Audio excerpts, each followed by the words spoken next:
I do this. When I crank it like a chainsaw. Yeah, they like the way I do this.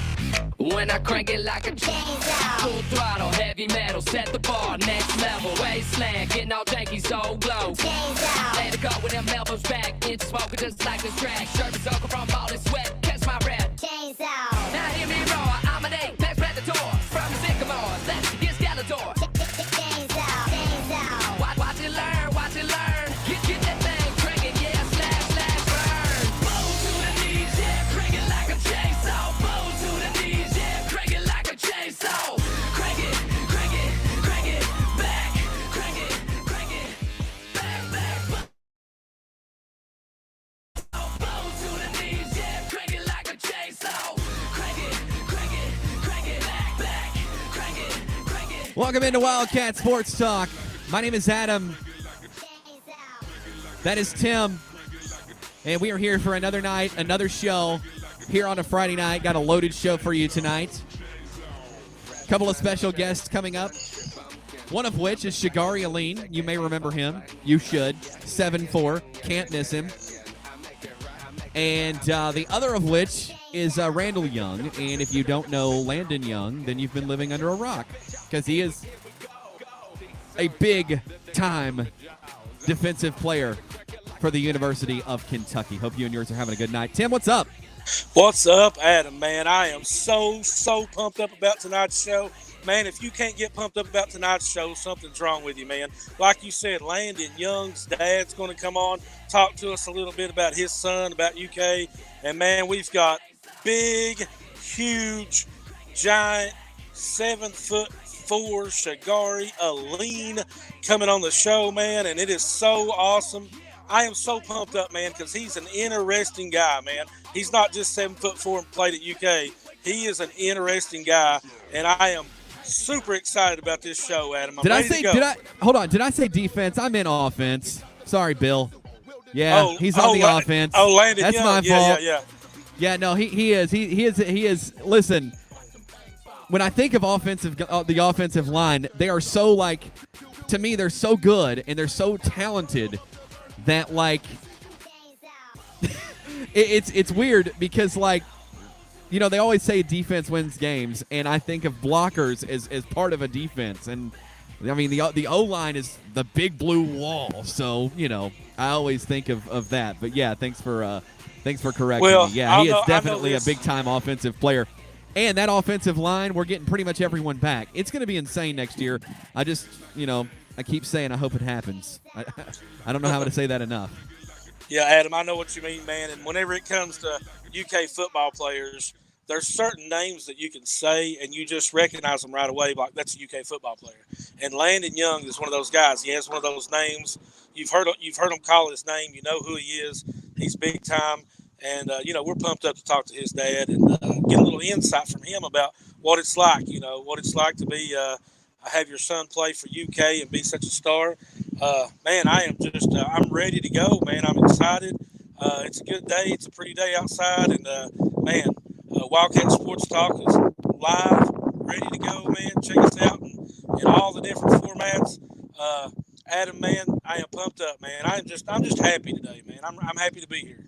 Yeah, for sure. And I mean, and like Bill says there, and we may have the best defense in the conference next year and one of the best offensive lines. I don't know about the best defense. Alabama usually has a pretty darn good defense, and they got something to say about it. And I think Auburn would like a word too, and LSU would probably like a word. But that said, we do have a really good defense, and I would put our offensive line up against anybody. I don't care. Give me Alabama. Oh yeah. You know, man, give here's the deal. it over. Here's the deal, Adam. When you got a team, man, that don't throw the ball, is not going to throw the ball, don't want to throw the ball, and it's not even going to think about throwing the ball, and they run it down your throat the whole game, and they get to a bowl game and they win that's a pretty good offensive line, my man. So Tim Beeson asked, who won the basketball bracket of players? We gave up. Just to be honest with you, we hated the Final Four so much that we just don't care. It's actually under delay right now, lightning delay maybe. You know what? Here's the thing. It's been postponed.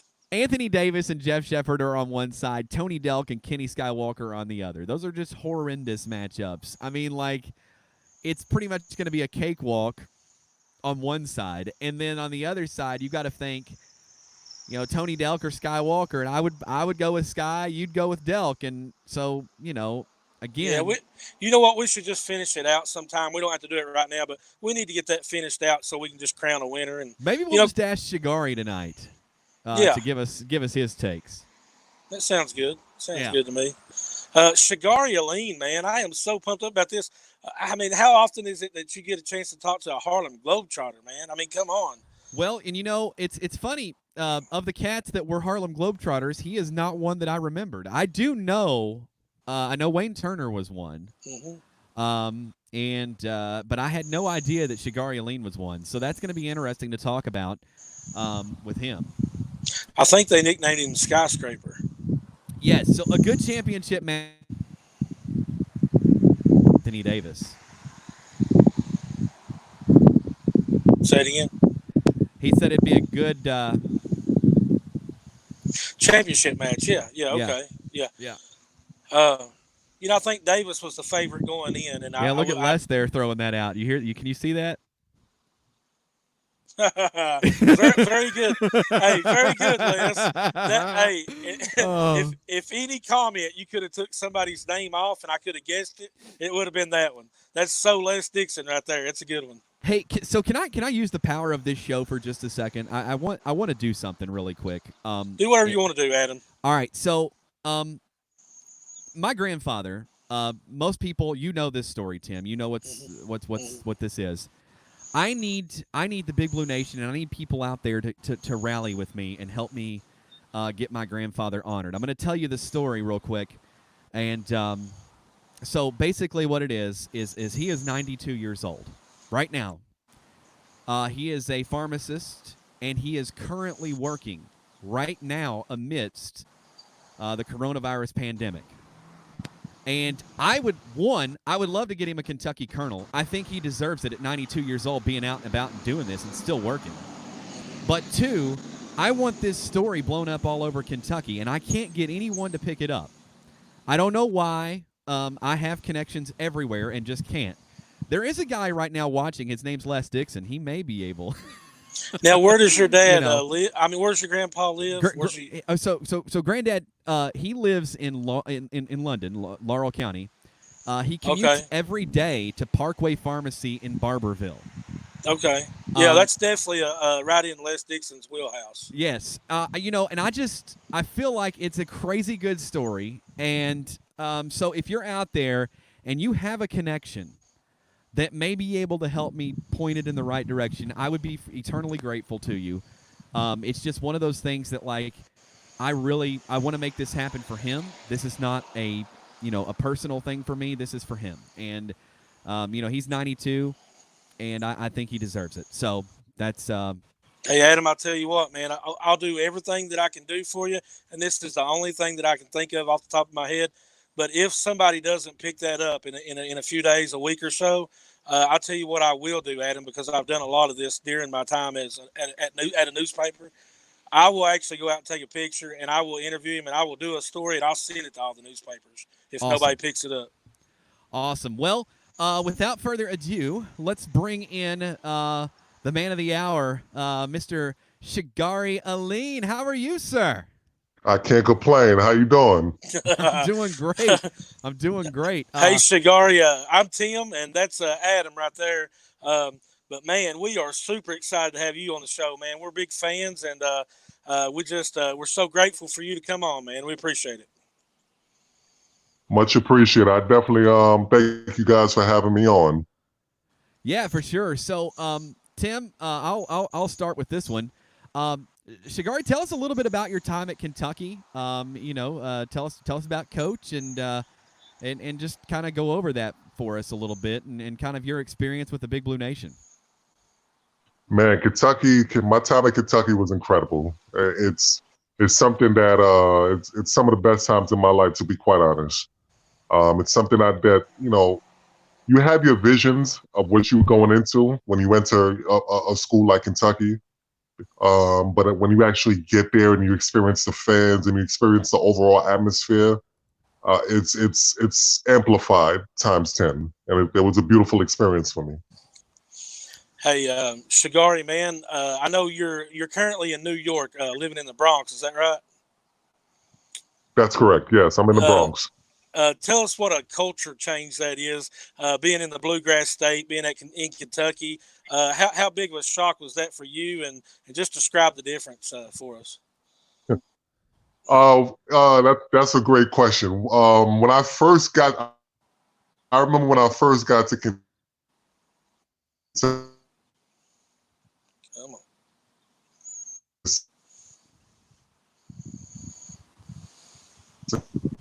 Come on.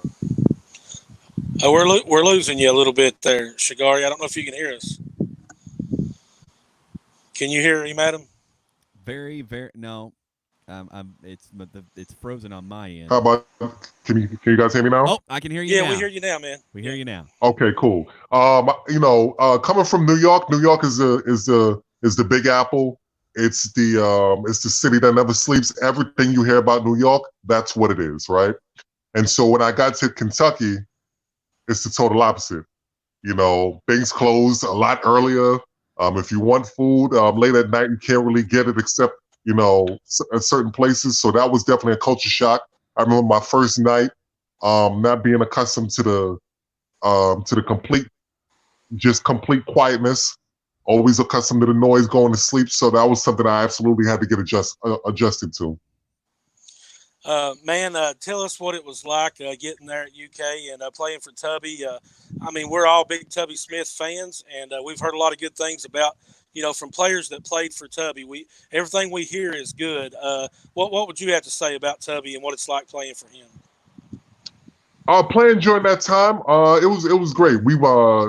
I was very fortunate in my career to go to the Elite Eight. And play against, you know, the country's best teams, and that it was an experience. The coaching staff was great. Coach Hanson, Coach Hobbs, Coach Rizzo, Coach Smith. Everybody, you know, made their contributions to the continuing winning tradition of UK. So it was excellent. I enjoyed it. Could you tell us how you landed at UK? What brought you there? What sold you on coming there? Well, to be honest with you, Kentucky's one of those things. Either you want to go, or you don't want to go. It sells itself, right? It's like the Rolls Royce or the Bentley of college basketball, if you will. So, you know, coming up, Kentucky was always on my bucket list of schools. It was always on my bucket list of schools, and when I got the opportunity to go, and I got the opportunity to be recruited by Kentucky, I took the opportunity. Tell us, Shagari, about the fans at UK. Did you have some good experiences, and are the fans as crazy as people say they are? Absolutely. The BBN, Big Blue Nation, they are the most supportive group of fans that I've ever encountered, to be quite honest. And they're like the sixth man on the court, especially at Rupp Arena. Wow. And one thing that they will do is they will travel to wherever the team goes. I've seen it firsthand, so I'm speaking from experience.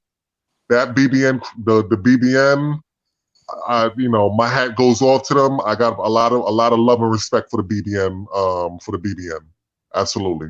You know, I've always said that we could play a Sweet 16 game in Alaska and we'd have 3,000, 4,000 people there. Very true. I believe that. Yeah. I believe that. You can have the Final Four in West Africa, and they will come out. They will come out to West Africa. So, Shagari, let me ask you. So, some of the guys that you played with, it kind of give us some insight, some stories that maybe the Big Blue Nation has not heard, some behind the scenes stuff, if you will. Give us one of your favorite stories and something that'll give us all a little laugh today. Man, some stories. There's a lot. I can't come up with one now, but I know some of the guys that I played with on that team. You know, when I first got there, I played with Antoine Barber, Eric Daniels, Cliff Hawkins, Chuck Hayes, Rajon Rondo, Big Woo, Sheree Thomas. So I played with a lot of guys on that team, and it was just a whole bunch of jokes. We had a lot of nicknames for each other. and we were always clowning, and that was it. We were just always clowning on each other, and it was beautiful because everybody, we were real close for the most part. That's awesome. Yeah, I just Eric Daniels, actually, he's the coach in Versailles over at Woodford County, and I mean I'm 15 minutes from there, so it was kind of cool to see him, keep it local and stick around over there. Yeah, Eric Daniels, he's one of, in regards to the funniest teammates, he's definitely up there. Eric was definitely a jokester. E Diddy, we used to call him E Diddy, so I mean that's his name now. So Eric is definitely a good guy. Hey, was you there, Shagari, when Eric grew his hair out like he had it really way out there? Was I there when he had the? No, I think by the time because when he was a senior, I was a freshman. So that year, his hair was low. His hair was low cut. Okay, I remember him having the big fro out there. It was pretty funny, but he seems like he would have been a fun guy to hang out with. All right. He absolutely is. So Shagari, picture this: you're getting ready to go in for a big fast break. Okay. Who is the floor general that you enjoyed the most that you knew was going to dish you the ball? Rajon Rondo.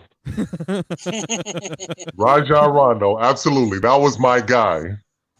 Even till today, we talk from time to time. That's my guy. That's awesome. That's awesome. Yeah, Rajon Rondo. I love that. I love that he's playing in LA right now. That's that's pretty awesome. Yeah, I don't think Rondo gets a lot of credit, man.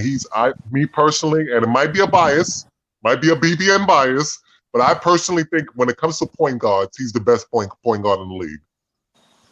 Wow. If we're talking true point guards. Yeah. I could argue that. I could see that for sure. Definitely. Yeah. Well, man, yeah, Shagari, there's so much running through our heads, we want to ask because we're big Blue fans and we look up to guys like you, that were there and gave us a lot of good memories.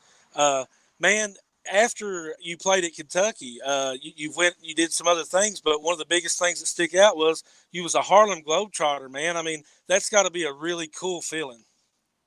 Absolutely. I was very fortunate to play for the Globetrotters, and I must admit I was a little apprehensive at first. It's not something I really wanted to do, because of the fact that I came from a competitive background, and when you play for the Globetrotters, it's not to say it's not competitive, but it's a lot less competitive than actual professional basketball. So with that being said, I was a little apprehensive. However, maybe there's my Kentucky experience, and then there's the Harlem Globetrotter experience. That's probably 1 and 1A in regards to experiences. I guess I'm sure you had a lot of fun with the crowd and interacting with the kids. I bet they really were kind of amazed at how big you were.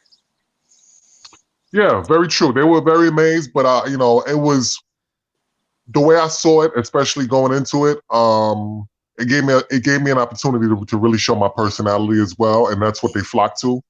Aside from the skill on the basketball court, they also flocked to the personality, and that's what the Globetrotters allowed me to do. It allowed them to see another side of me that I probably didn't display while I was playing competitively. Well, I did a little searching before we brought you on the show, and I saw something about salsa dancing. Tell us about that, and did you do any of that during your time as a Globetrotter? No, I started dancing salsa in 2012. Okay. It was so that was after I had already been with the Globetrotters, and it started off as a favor. My mother was actually dancing salsa first, and then she came to me, and she was like, I just started taking a salsa class, and I'm like, okay. And then she goes, it's going real well. So I'm like, beautiful. I'm happy for you. And she's like, there's a next class. There's a class starting next month. If you want to join. I said, to be honest with you, I don't want to join. But if that's something that you would have liked for me to do, I'll do it. And so I'm like, do you want me to do it? She's like, yeah. And to be honest with you, it's one of those things that I'm actually glad I got to experience, because I've always been and I'm sorry if I'm long-winded, but I've always I've always been a dancer. If you actually, when we were growing up, people would tell you I used to dance all the time. I just love to have fun. Now, have I been a salsa dancer? Absolutely not. But I was always I always had a rhythm, and I always had a nice two-step. So we do have one question from our fans out there. It's hardest player to guard in your playing days. What level? High school, college? College, just in college. Can I give you the hardest team? Yes, that'd be fine. Okay, there was I would say the North Carolina team that won the 05 championship. Yeah.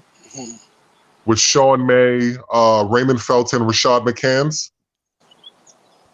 That team, they had beat us in when we went to the Dean Dome that year, and they beat us. Like they blew us. Like they didn't blow us out the water, but they ran us out the gym basically. I remember that game. Yeah. Yeah, they ran us out the gym, and it's so man. I wish we would have caught back up with them because that's the year we went to the Elite Eight.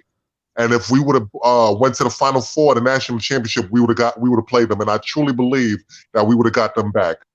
But in regards to teams, I would say that 04-05 team and the 05-06 UConn team that we played in the tournament. So you go ahead. Well, so you played with Bogans. No, I came in after. I came in the year after. Okay. Yeah, the year. All right. Yeah. All right. Yeah. So you have to forgive me. I know I have a plethora of UK knowledge, but the thing is it all runs together. So I just remember. I remember. So you came in right after the year that like should have been, because if Bogans doesn't go down, people believe we won the championship that year. Absolutely. If Bogans goes down, if Bogans doesn't go down, I believe. And look, I think he would have still been the player that he is, but I believe that Dwayne Wade wouldn't have had the game that he had against Kentucky. That's just my personal opinion. Yeah, for sure. So I agree. We got one more thing, and we're doing right now. We're doing a players bracket. All right, so we have a final four, and we want you to help us out. Okay. Okay. The first one is really, really easy for a big man like you. Anthony Davis or Jeff Shepard? Okay. All right. Pardon me. I didn't mean to laugh like that, but I mean, it's a foregone conclusion. I think you guys know what I'm going to say. I'm going with the brow. Exactly. Yeah. He's going with the brow, no doubt. Yeah. Yeah, I'm going with the brow. On the other side in the final four, is Tony Delk. Wow. Or Kenny Skywalker. Oh, Tony Delk.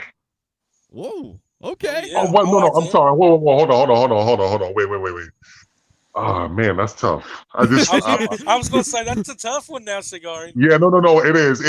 Because I don't know. I was feeling myself for a second. Bear with me. Wow. Skywalker. That's when Skywalker was Skywalker. Yeah. Oh yeah. Way before you. Yeah, no, that was way before me. Definitely. Way before he came to New York.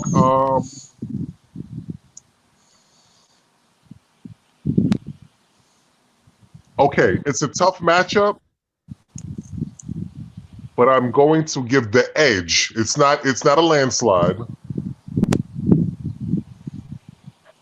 He changed his mind. See, this is the problem we're having. But we had this a lot all through the bracket. We had this same problem, and on this matchup, it's the toughest. That's why I gave it to you last. So. Okay. Now, are we talking one-on-one? No. This is just like the way this bracket works is people can vote based on how they feel, based on who they enjoyed watching more, their favorite, if they were the better player. It just doesn't, whatever you want to vote on. It's just however you vote. Because I got the pleasure of watching Tony Delk in the pros, and he was awesome. Like he was incredible. But Skywalker was also great in the league as well. That's why I can't take anything away from him. But if I had to edge,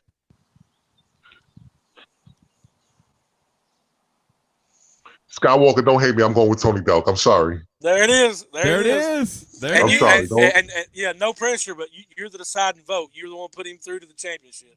Yeah. Oh, wow. Yeah. So there you go. He's in the championship with Anthony Davis, so we'll see how that goes. I hear that. Yeah, that should be a good matchup. Yeah, for sure. That people discuss. Yeah. Hey, I've got a question I was thinking about, Shagari. You being 7'3", 7'4", around that area, a lot of players talk about dunking on a bigger guy. People love dunking on players like you that are really tall. But Right. players like you don't get to dunk on bigger people because there's not any bigger people. So my question is, was there a favorite block shot or even a dunk on somebody that really stuck out to you that you really enjoyed? Are we talking about during my time in Kentucky? It doesn't have to be your time in Kentucky. Just maybe a block or something that really pumped you up. Like, oh yeah, I got you.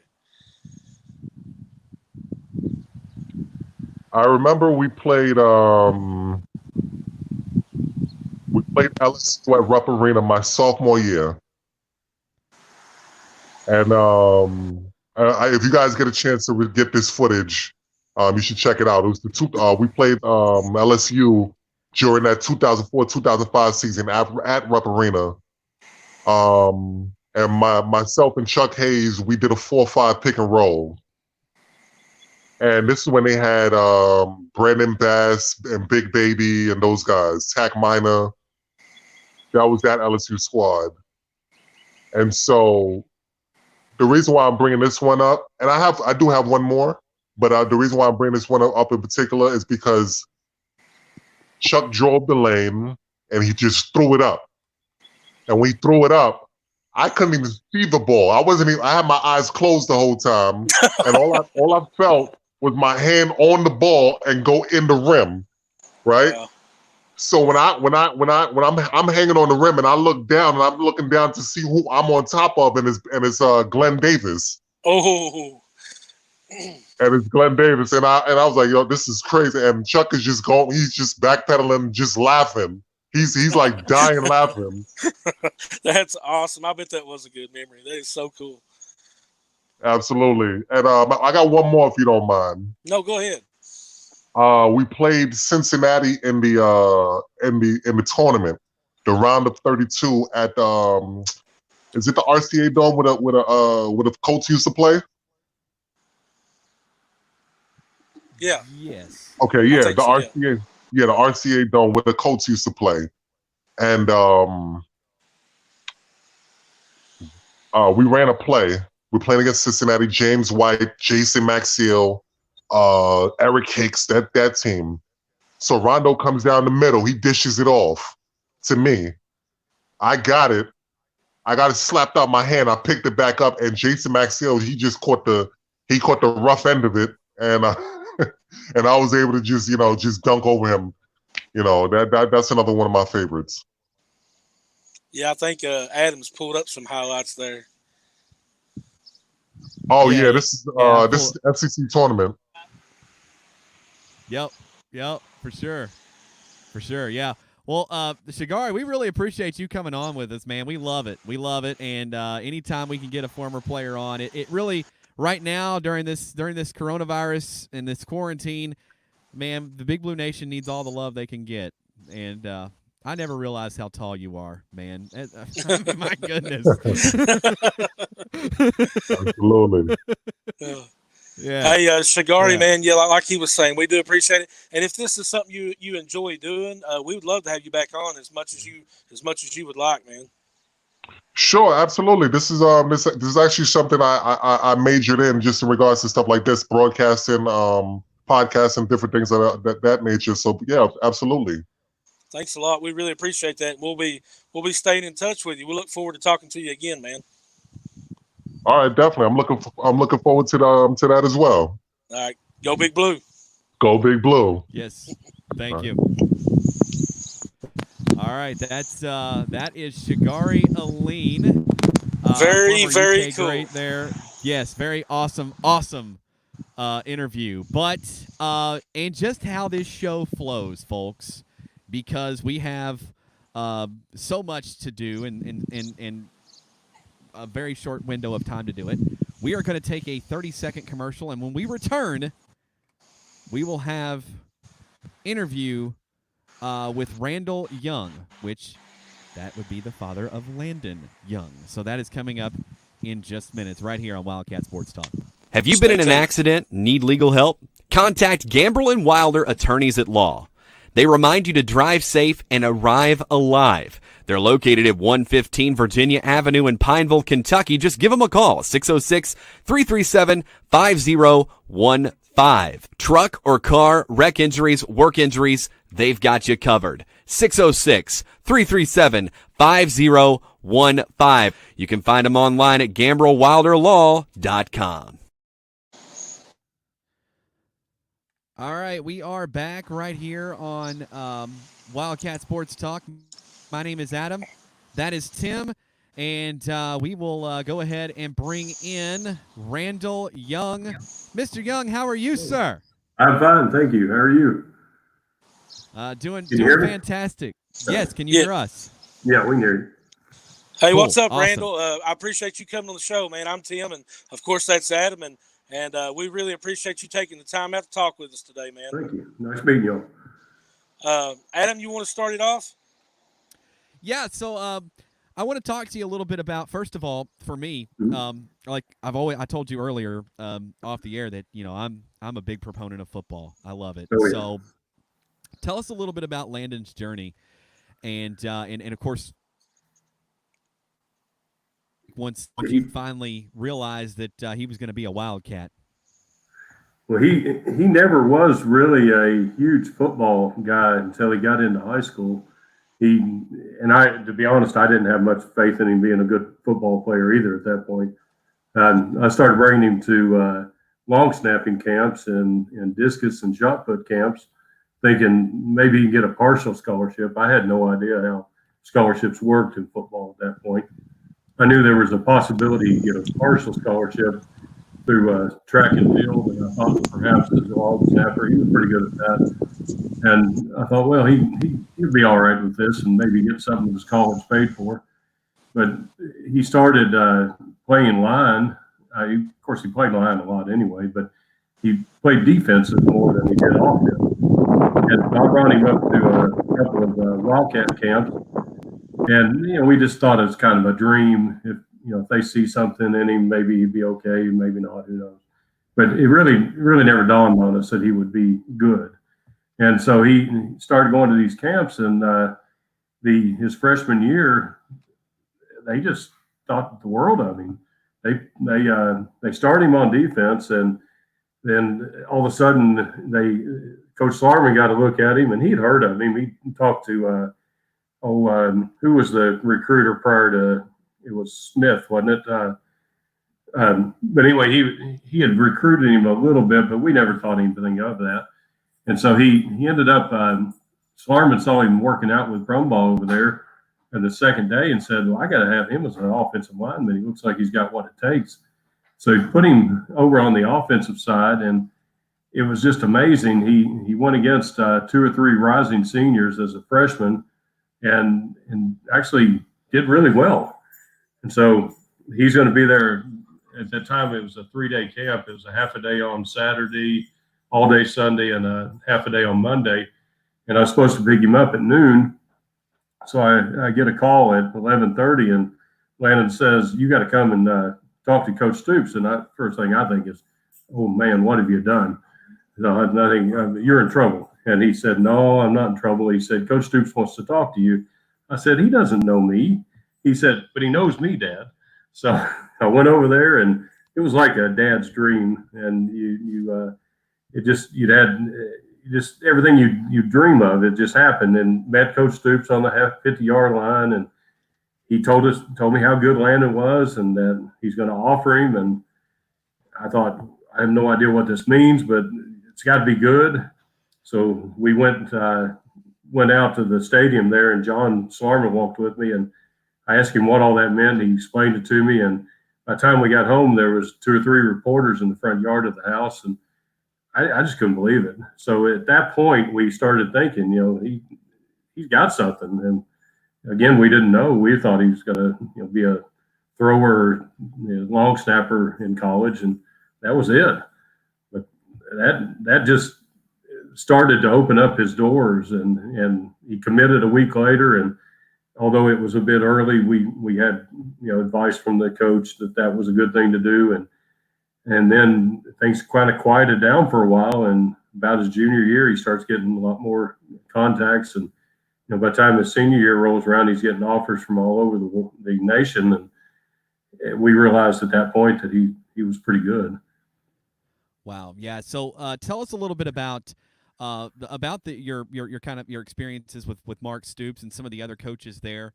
And I mean, a lot of folks have said, and I'm sure you can kind of echo this same sentiment. Mm-hmm. I mean, they really know what they're doing. I mean, the team is Oh, in great they hands. do. And to be honest, I'm not an expert on this by any means, and I'll be the first to admit it. But we did meet a lot of coaches, and I'll be honest about that too. There's only a couple of coaches that we met in all that time, all those trips and everything, that I really felt comfortable with landing playing with. And head coach wise, it was down to Balzon at Auburn and Stoops at UK. Those were really the only two coaches I felt that comfortable with. And then it just so happened the line coach at Auburn was quite good too, and we knew John quite a while, and he obviously is one of the best line coaches, if not the best in the nation, from what we can tell. And just they're men of their word. Stoops never misled us in any way. John never misled us in any way. They were just very honest men, and I mean they told it like it was too. They didn't promise anything that was outlandish, and told him that he'd have to earn his way. And he's coming in with a lot of accolades, but when it comes down to that first day of practice, just another freshman, and you got to earn it. And we've been very happy with how they've treated him through his injury and everything. They did everything they said they'd do. Like I said, they never made promises that they couldn't keep. And then when it came last year, when Landon had the opportunity to declare to the draft, and he was asking questions of everyone, we all were trying to get the best information to find out what his best opportunity was. Schlarman and Stoops were excellent in that. They gave us some great advice, got us in touch with people that we needed to get in touch with, and answered questions that we needed answered. And like I said, they're men of their word. They did everything they'd said they'd do, and just great men of integrity, and awesome. And men of God too. That really impressed me. Yeah, that's awesome. That's awesome, man. We love hearing that, and I mean, it sounds like it. Right out of a movie, a high school football movie. You talking about meeting Coach Stoops on the field and all that. I mean, that's movie type stuff, man. I love it. I did want to ask you, were you a little bit surprised of the amount of success Kentucky's had since Landon's been there? Oh yeah. I mean, he joined. He committed to Kentucky and right away, and was of the opinion, and him and a lot of the guys in that class and the 15 class before them were of the opinion they were there to change things. That was the get-go. They never swayed from that. That was their idea from the very beginning, that we're going to start a new legacy here at UK. We're going to change things, and it's going to turn to a premier program in the nation. We're going to we turn the tide. Or we will turn the tide, and that's what we're here for. Yeah, that is awesome, man. I love hearing that, and I'm sure as the dad, that's right. And I'm sure as a dad, I mean that's something that really makes you proud to say that your son was part of that change. Oh, wait! I mean, I can't explain how proud it makes me, and I knew all along they had it in them. We know a lot of the boys, obviously, from being around them a lot, and we know the parents, and we know the quality of kids they are. And I can tell you, and that I can't speak for the other rooms, but I can speak for the line room. There's no problem people in there. There's no problem children. There's no troublemakers. They're good quality kids. And Schlarman has been an absolute godsend for him. Those kids would run through brick walls for that man. And he doesn't ask anything that he wouldn't do. He doesn't ask anything that's beyond their abilities, but he does ask for them to give it all. And he will not put up with excuses. Look what he's been through. I mean, that man has been through heck and back, and with his cancer and everything, and he doesn't miss work if he doesn't have to, and he never makes excuses. So those kids have no excuses coming talking to him, no excuses, and they know it's a high accountability. They're asked a lot, and they can give a lot, and they know. And Landon found gears he never knew he had, like that first year, especially when he was thrown in Alabama and in Florida. Well, Florida first, then Alabama later. He didn't realize what this was, and he quickly got indoctrinated, and it was a huge shock. But we knew these kids could do it. We had no doubt. But you always had that nagging thought, oh my gosh, this is Kentucky football. What could go wrong? Oh yeah, we've had that for years. Especially when you play Florida or Tennessee or Louisville, and you never know. And that was so. I guess that's going to lead me to this. Uh-huh. You mentioned Florida. Mm-hmm. What did it feel like, especially? I mean, not just to Landon, but some of the others that you've known, to finally go down there and get that monkey off their back and finally do it. Huge. Now, of course, Landon was in a different spot. You got to remember, he watched that from the couch here at Dallas. The only game he's missed since he's been at UK, not being at, was that Florida game. Wow. And I take that back. There was the game before that, the first non-conference game. He just had a surgery. He could not travel, so we didn't go. And it was almost it was a heartbreaking moment because he couldn't be out there. But then he was elated when they won. And, I mean, we were so shocked when he won, actually, and very happy. But when it all come down to it, the team included him. They were FaceTiming him from the locker room and everything. And you could feel the excitement. It was unbelievable. It was almost surreal. I mean, that's a huge weight off your back. It's taken years and years and years to get there, but it was huge. It was a tide turner, in my opinion. Provided that there is a football season, mm-hmm. And I'm terrified that that's going to be taken away. But I have a bad feeling. But provided that there is, what I'm sure there is a ton of motivation, that being said, for Landon to go down to Florida this year and do it. Oh, he's excited about it. He said, of course, nobody really likes playing in the swamp, or he doesn't anyway, but he said he'd certainly like to go down one more time and prove something. He didn't get that opportunity the last time, and that has weighed heavily on him. And he knows they can beat them. No matter how good they are, Florida, meaning that no matter how good they are, Kentucky has the talent, has the ability to beat them, and has the coaches. It's there. Randall, I want this season so bad I can't see straight. I have a feeling about this season, yeah. and I just do. I've watched these guys grow. I've watched Landon. I've watched all these guys on this O-line grow, and I'm just here to tell you, with Terry Wilson coming in. And the possibility that if he's even not at 100%, you got Joey Gatewood. Oh yeah! My goodness, I mean, this team is going to be loaded, and it needs to happen, and it just breaks my heart, depth. Yeah, it's got to be the best depth we've ever had. Oh, I know. We've always seemed like every year there's always a few really good players, but it's just a few. You go past the first three, and the talent dropped off dramatically. But it's not been that way the last few years, and they point out. I think several of the radio guys point out that this team has never known anything but winning. They've won bowl games for the last several years. All the guys that are seniors now, they understand winning. They all came from winning programs. They don't understand lose. They don't want to. I mean, they go out. And I can truly vouch for this. They go out expecting to win every game. There's no question that they can win every game. Now, they're not going to win every game, but they go out thinking the possibility exists that they can do it if they play their best game. I don't know this. sorry, I don't know the stats, Adam. I've not really looked at it, but I would imagine that this senior class has another good year, that they could go out as one of the winningest senior classes. They would have I to don't doubt because, that I a mean, bit. yeah, with a 10 win and then an 8 win, and, Yeah. and I mean, an SEC East championship to follow Mhm. that. Yeah, you heard that. I just went ahead and called it, Randall. I did. Yeah, I just went I'm ahead with and you. called it. I He just marked it agreed down. with you. He agreed with you too, like it wasn't not even a thought, you know. Yeah, I mean, I agree 100%. The only thing, it's theirs to lose, in my opinion. They have the ability to do it.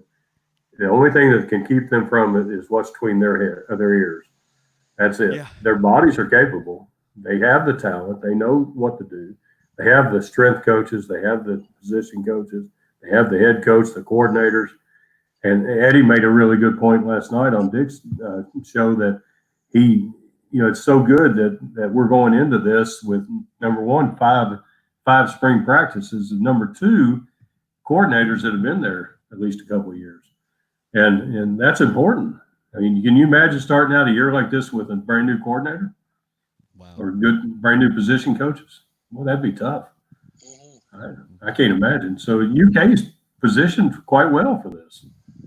Yeah, I want it to happen. I'm keeping my fingers crossed. I know that we are getting down to that time to where a decision's going to have to be made one way or the other. I mean, it's just it's getting to a point to where they're going to have to send the players to go practice or they're not, and that's that's the way it is. But Tim, you got anything else for Randall tonight? Well, I really only had one more. I didn't want to keep him too long, but I just think as a dad myself of a son that played basketball in high school and could have played in college, but I just wonder how the feeling was if you could describe whenever kids come up to your son and try to get his autograph, and those guys are looking up to him. That's got to be a really proud moment as a dad.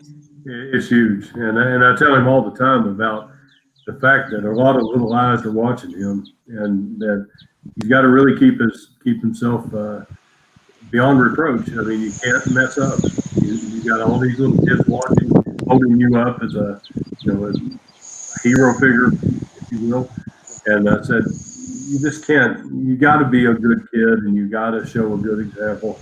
And he does. He does what he's supposed to do. Well, that's what I was going to say. I think Landon's one of those guys that he really has led by example, and he really is a good role model for those younger kids. So I appreciate that. Thank you. Yeah, I really believe that, and I believe Kentucky's got a lot of good players like Landon that are good people off the field too. But Adam, I'm sorry. That's okay. I was just going to say, Adam, that'll about do it for me, man. I know we're running out of time a little bit. Yeah, we're getting low on it, but in any case, Randall, we really do appreciate you coming on the show. Thank you all for having me and being a part of this. And we will talk to some channels, and maybe we can get Landon on at some point. That'd be nice. Yeah, I appreciate you. Thank you. Yeah. In any case, thank you for coming on the show. Yes, sir. And go Big Blue. Go Big Blue. Blue. Thank you. Well, Tim, that is that. What a show tonight. Man, I loved it, man. 2 really good interviews, 2 completely different spectrums, Adam.